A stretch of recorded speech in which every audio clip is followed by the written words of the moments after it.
There are times in our life when we lose our connection to our creativity.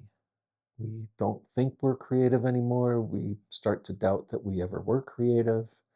And quite often that's simply that we don't recognize that there are constraints that have been put on our creativity as we go through life that disconnect us from the joy and deep meaningness that we normally feel when we're being creative.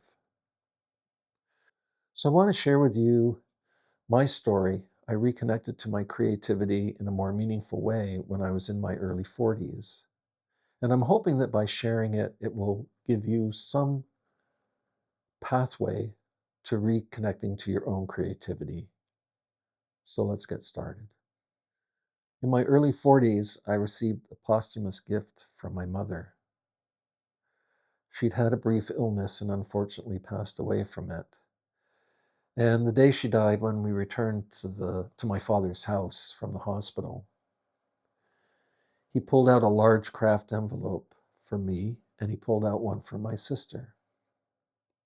And inside these envelopes were things my mother had been collecting from both of us over the years that she had taken out of the cupboards in the months before she passed away and started organizing them into these envelopes so that she could give those envelopes to us the next time she saw us. So, what was in my envelope was things that she had saved over the years from when I was a very small boy, up through kindergarten, grade school, middle school, high school, drawings and paintings and little poems that I wrote. And so as I took these mementos out of the envelope, I found myself not judging what they were like. After all, they were the work of a child. I just felt myself connect really strongly to the joy I had felt when I had made those things as a small child and as a high school student. I was telling myself by this time in my life that no, I'm not really creative. I've got some skills at writing grants and things like that, but I'm not that creative, and I sure can't draw to save my life. My goodness, no, I can't draw to save my life. I was not really recognizing what was going on here, that other people were judging my creativity. I was judging my creativity or my ability to create, and I'd lost the plot, so to speak. Being creative is really about being open to possibilities and simply living in the moment of the doing. It's about connecting with the joy, with the way it makes you feel when you're lost in that act of making something, whether it's music, a song, a painting, a drawing. At the point that you're making it, you're not really judging if it's going to be good or not because you don't even know what it's going to be. You haven't finished it. So that was the feeling that I felt. And during my grieving process, I just started to spend a little time on my own, just musing about this. And one day I was passing an art supply store and they had a sign up about classes that they were offering on weekends. And I thought, well, that sounds like fun. Maybe I should try that. Who knows? And so I did. I think the first class I took was a class on lino cut printing.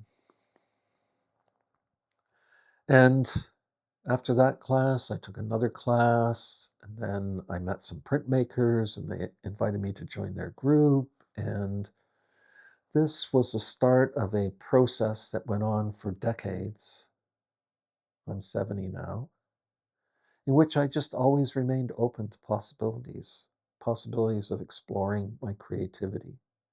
And even having this channel really started because I wanted to explore whether I could make videos and write music for those videos and make something that I was I felt good about making.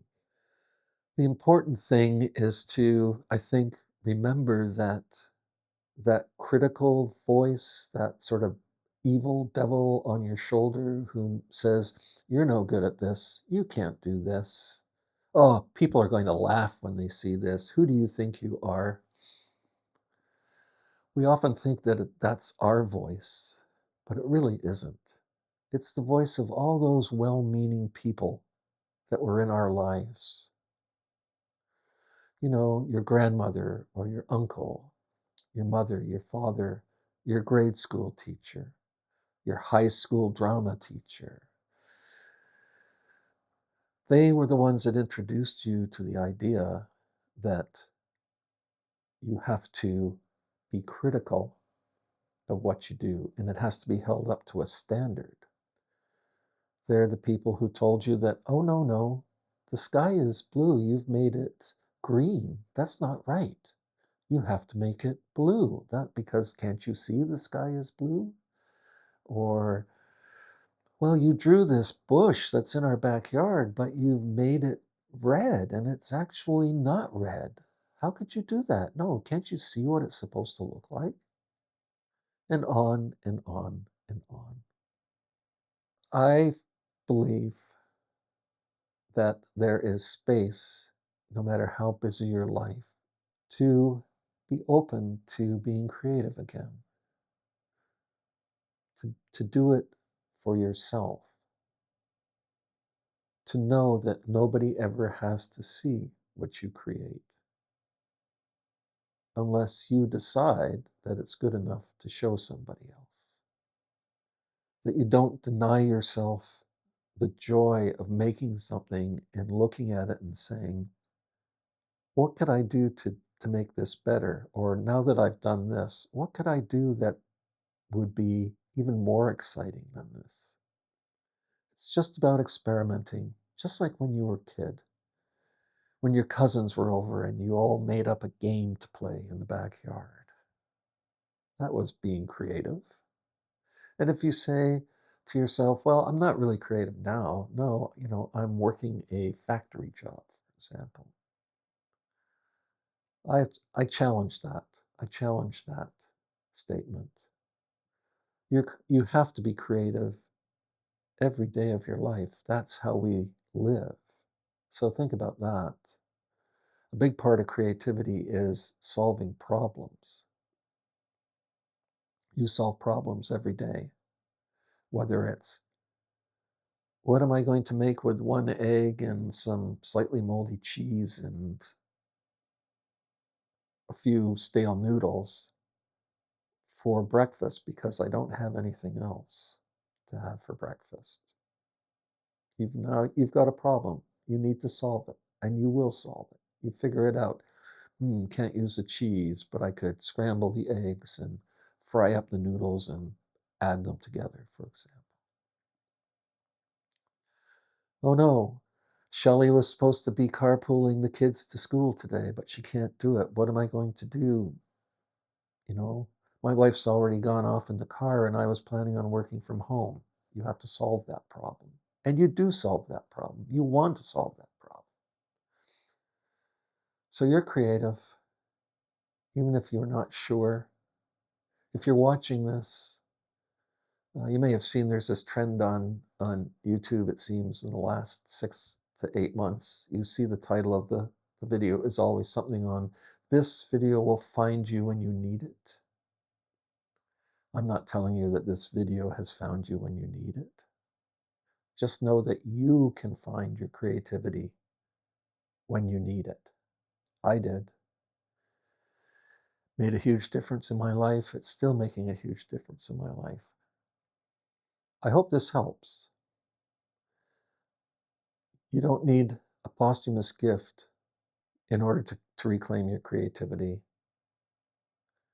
You can do it. I know you can. Thank you for watching. I really appreciate it. If you have time and can leave a comment, perhaps share what your creative dreams are, or if you've reclaimed your creativity at some point in your life. share a little bit of that story if you're comfortable? I would really appreciate it. Thanks again for watching.